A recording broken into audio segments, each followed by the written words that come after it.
Allez, on plonge directement dans ce décryptage. On va explorer une théorie absolument fascinante. Comment des sociétés humaines immenses et super complexes arrivent-elles à se diriger, à garder le cap au milieu du chaos absolu? C'est quand même fou quand on y pense. Comment des millions d'individus, chacun avec sa propre volonté, finissent par former un système qui ne s'effondre pas tout simplement sur lui-même? Eh bien, c'est exactement ce qu'on va découvrir aujourd'hui. Pour bien comprendre ça, on va s'appuyer sur ces documents brillants de Kenneth D. Bailey publiés en 2006. C'est un peu notre manuel d'instruction. Il nous explique comment les théories académiques ont dû évoluer pour vraiment capter la survie de nos sociétés modernes. En fait, il fait le pont entre des visions très anciennes, parfois un peu trop rigides, et de nouvelles approches hyper dynamiques. C'est vraiment la base fondamentale de tout ce qu'on va aborder. Voici donc notre feuille de route. Un héritage troublé, le grand tournant socio-cybernétique, 6 contributions clés, l'angle mort structurel, la théorie de l'entropie sociale et, pour finir, la gestion de l'entropie sociétale.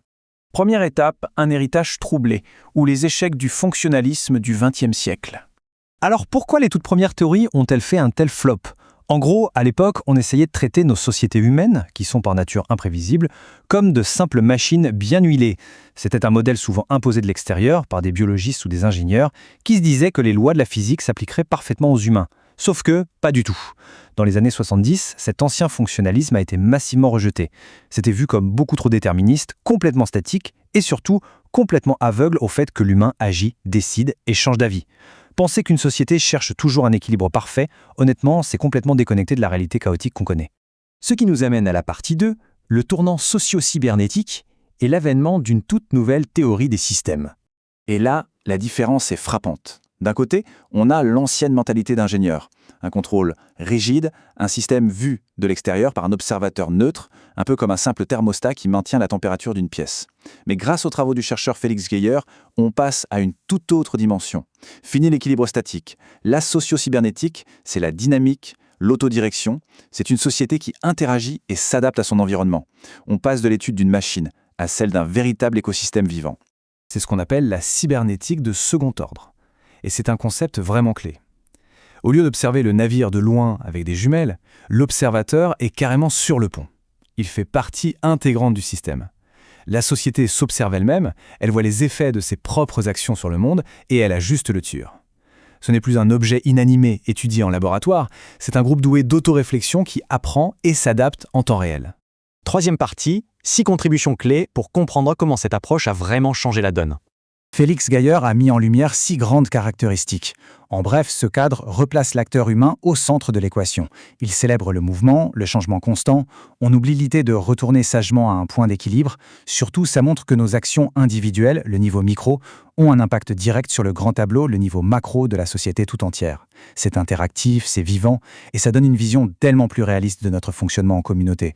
Mais, et c'est notre 4e point, il y a un angle mort structurel, une énorme faille dans cette belle idée d'autodirection. Oui, parce que comprendre comment tourne le volant, c'est super, mais si on ne connaît ni la taille du bateau, ni la profondeur de l'eau sous la coque, eh bien, on ne va pas aller bien loin. C'est exactement ce que Kenneth Bailey souligne avec cette métaphore assez amusante. Il ne faut pas jeter le bébé structurel avec l'eau du bain fonctionnaliste.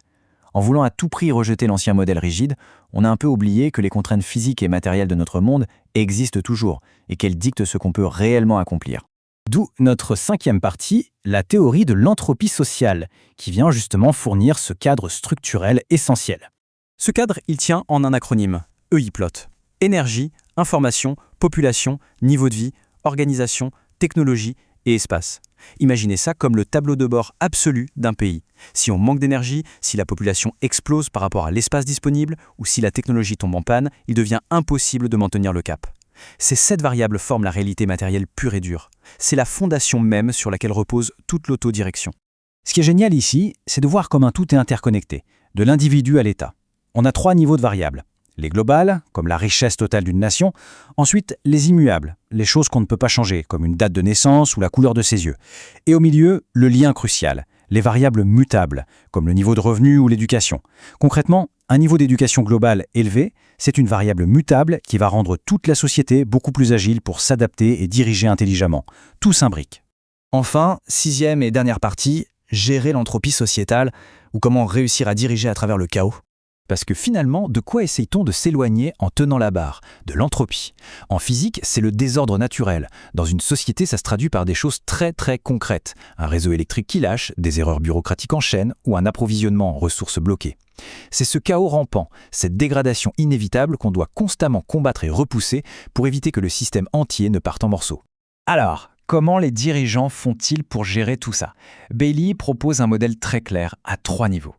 Diriger une société entière, c'est tellement complexe qu'un leader ne peut pas aller vérifier chaque foyer ou compter chaque baril de pétrole physiquement. Ça, c'est la réalité empirique.